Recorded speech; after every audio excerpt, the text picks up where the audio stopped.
Hi, I'm Lynette and welcome to my channel. Today I'm going to be showing you a tutorial on this look right here.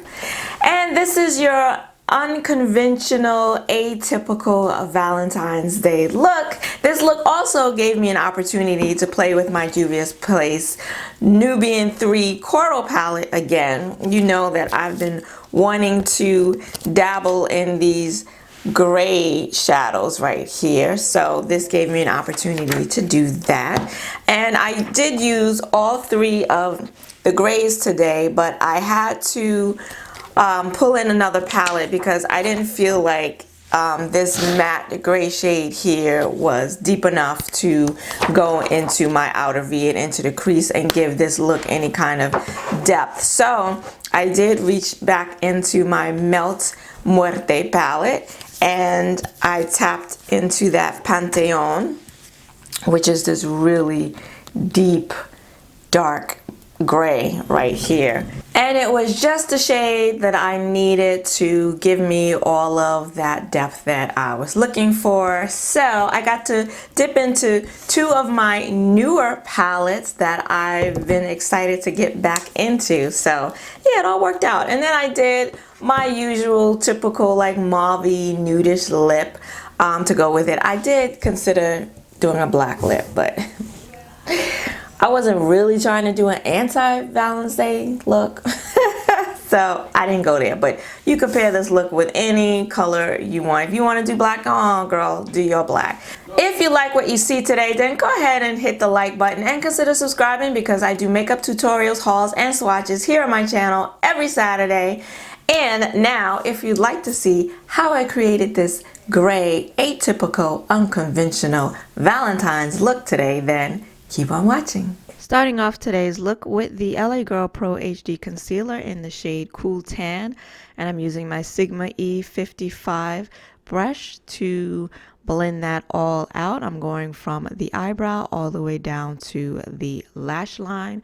And this is going to create a blank canvas upon which I can work.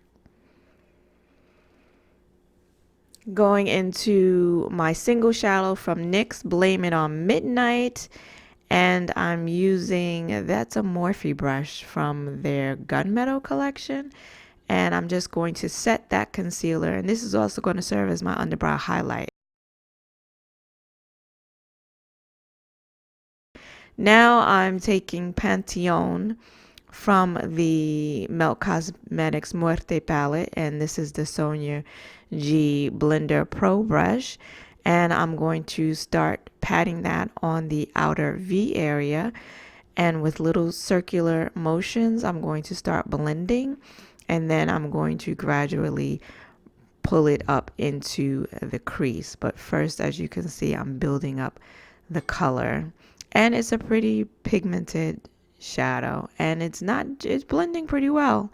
I was a little concerned because these melt shadows can be difficult to blend from what I've seen in other people's videos, but this one worked rather well. And just back and forth motions, making sure that this shade gets blended out seamlessly, and continuing to add color, first patting it where it is I want it to go, the placement, and then using circular motions and back and forth motions to blend it out. And I'm sure this eyeshadow brush also helps because these Sonia G brushes, these natural hair brushes, make blending so easy.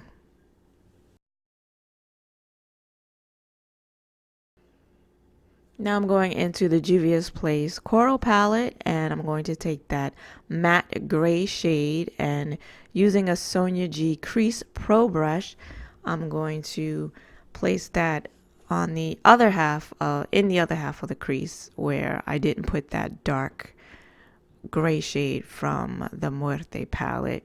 And I'm just going to go back and forth into the palette, picking up color, tapping it and placing it in that inner corner area, and then blending it out again with small circular motions and back and forth motions.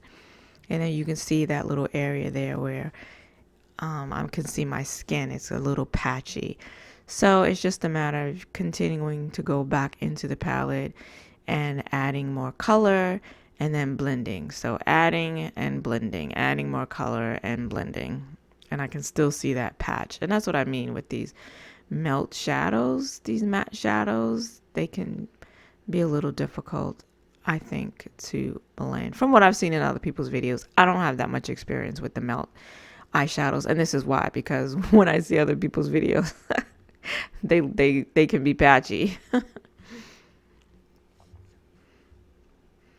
Back into the palette, and I'm going to take that metallic gray shade. These shadows don't have any names, and I'm taking my Sigma E60 brush, and I'm going to place this right there on the lid.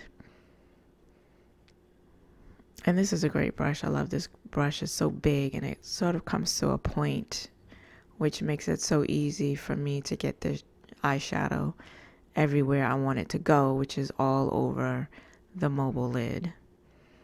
And now I'm going to wet the brush because I went in dry, and it did very well. I think that shadow looked pretty good dry, but you know, I like to have a little more va-va-voom, so I wet it, and as you can see, that just made it more metallic and makes this metallic shade pop that much more. So I'm just layering it now. Because I really want this. This is like a silver shade. It seems like it's got a little gray in it though. It's a gray silvery shade. I want it to pop. And then I'm going back in with that gray matte shade because I just didn't feel like, you know, I had it built up to the intensity that I wanted.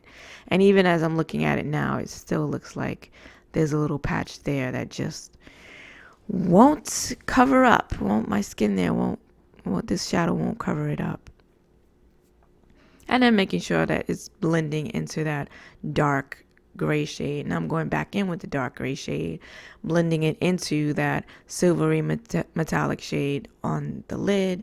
And then, of course, want to make sure that I'm blending it into that light gray shade because you want those two shades to blend seamlessly into each other.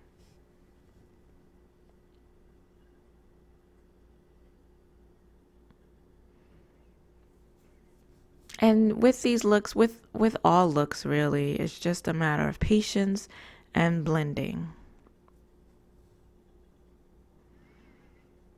And then back in with that gray shade once again. Because I don't want you to see where one eyeshadow ends and the other begins. I want them to seamlessly blend together. And then I'm going to take a makeup wipe and just look at all that metallic. And just clean up under the eye. And it's everywhere.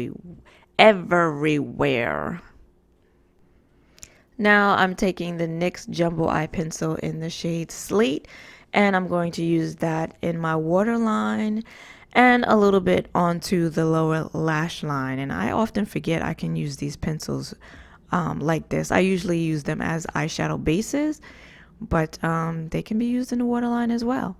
And now I'm just taking that dark gray shade from the Muerte palette, and I'm blending it into that Slate 3/4 of the way onto the lower lash line, and I'm using my Sigma smudger brush for that.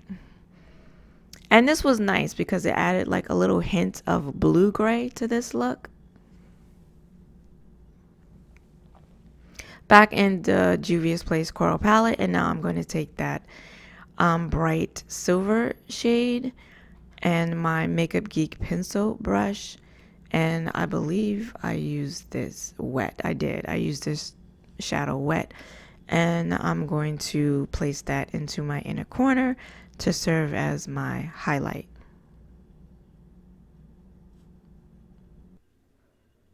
And this is the completed look. I used my Rimmel eyeliner pencil for the wing and Kiss Faux Mink eyelashes. I want to thank you for joining me today. I hope to see you again next week. Until then, bye-bye.